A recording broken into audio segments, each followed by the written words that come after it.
Meron ba mga gumawa ng mali sa inyo at gusto nyo makonsensya o mabalisa sila? Tingnan natin itong testimonial galing sa isa sa mga kliyente ko.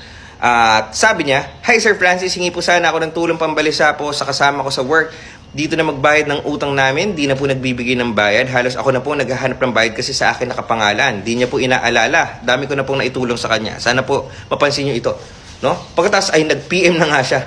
"Late po kayo lagi nagbabasa ng PM ko, sir." Sorry naman, dami nag-PPM sa atin eh. Pero it really works. "Sir, yung orasyon niyo po. Sorry, di ko na po kasi kayang kakapalan niya. Nagre-reklamo siya kanina, dito siya makatulog kagabi. Anong gagawin natin na parehong makakagawa ng same effect na yon sa taong gusto niyong balisain?" Guys, itong mga salita na to. Yan. Kung nakikita niya siya, bulong niyo lang sa direksyon niya. Paulit-ulit. No? Pero kung malayo naman siya, kuha kayo ng printed na picture. Printed na picture, mga kapatid. No? Tapos sulat niyo yung salita na yan. Tapos sa gabi, lublob niyo na ilublob sa tubig.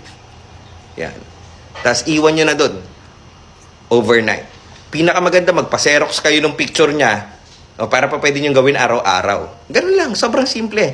Guys, kung kailangan nyo ng tulong sa base spiritual at gumawa ng mga ritual katulad dito, ay maaari nyo ako i-PM Francis Chris Valencia. Ingat po kayo palagi.